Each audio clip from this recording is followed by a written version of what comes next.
Hi hello this is Shaila welcome back to Vibrant. Bigg Boss హౌస్లోకి ఈ వారం మొత్తం మా పరివారం వస్తున్న సంగతి తెలిసిందే. ఇందులో భాగంగా టుడే ఎపిసోడ్లో మామగారు సీరియల్ నుంచి ఆకర్ష్, సుహాసిని ఎంట్రీ ఇచ్చారు. ముఖ్యంగా సుహాసిని, నిఖిల్, ప్రేరణ, అవినాష్లకి మంచి ఫ్రెండ్. దీంతో వచ్చి రాగానే వీళ్లపై గట్టిగానే జోకులేసింది. ఆ తర్వాత గెస్ట్ జోడీగా ఇద్దరూ హౌస్మేట్స్ని తమ ఫస్ట్ లవ్ బ్రేకప్ స్టోరీలు చెప్పాలంటూ కోరారు. పెళ్లి చేసుకుందామని ఫిక్స్ అయ్యా. ముందుగా గౌతమ్ తన ఫస్ట్ లవ్ గురించి చెప్పుకొచ్చాడు.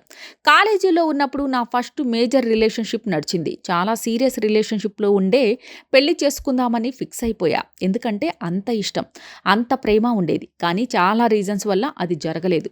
చాలా బాధపడ్డా, డిప్రెషన్లోకి వెళ్ళా. అప్పుడు నా ఫ్యామిలీ నాకు చాలా హెల్ప్ చేసింది. ప్రతి ఒక్కరికి వాళ్ళ లైఫ్లో ఇలాంటి కష్టం వచ్చినప్పుడే ఫ్యామిలీ వాల్యూ ఏంటో తెలుస్తుంది.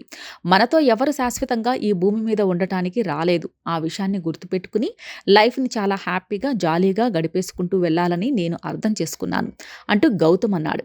తర్వాత నిఖిల్ తన ఫస్ట్ లవ్ బ్రేకప్ గురించి చెప్పాడు. నా ఫస్ట్ బ్రేకప్ అయినప్పుడు చాలా డిప్రెషన్లోకి వెళ్ళా. కానీ తరువాత ఇండస్ట్రీలోకి రావడం, నా ఫస్ట్ సినిమా పోస్టర్ మా ఊరిలో అదే కాలేజ్ పక్కన థియేటర్ బయట నా కటౌట్ పడింది. అది తను చూసి ఏ రీజన్కి అయితే నన్ను వదిలేసిందో అదే రీజన్కి సారీ చెప్పి నా దగ్గరికి మళ్ళీ వచ్చింది. కానీ నేను బ్లాక్ చేశాను.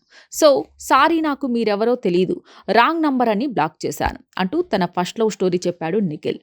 తర్వాత బ్రేకప్ గురించి మాట్లాడుతూ నిఖిల్ చెప్పిన మాటలు ఇండైరెక్ట్గా తన లవర్ కావ్య గురించి చెప్పినట్లే ఉన్నాయి. బ్రేకప్ అనేది అందరి లైఫ్లో జరుగుతుంది. కానీ మెయిన్ మనం చూడాల్సింది, అరే మనల్ని వదిలేసి వెళ్ళిపోయారే మనకేంటి అని కాదు, మనకి ఏం రీజన్ చెప్పారనేది ముఖ్యం. నాకు ఫ్యూచర్లో దానివల్ల ఎఫెక్ట్ అవుతుంది అని చెప్పి కూడా కొంతమంది బ్రేకప్ చేసి వెళ్తారు.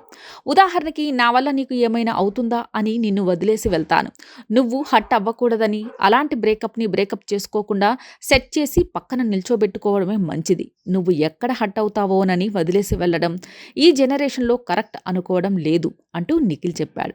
దీనికి ఈ మెసేజ్ పబ్లిక్కా లేకపోతే పర్సనలా అంటూ ఆకర్ష్ అడగడంతో రెండింటికి అంటూ నిఖిల్ నవ్వుకున్నాడు. ఇలా మొత్తానికి హౌస్లో నిఖిల్ లవ్ స్టోరీని తవ్వి మరీ బయటకు తీస్తోంది బిగ్ బాస్ టీం.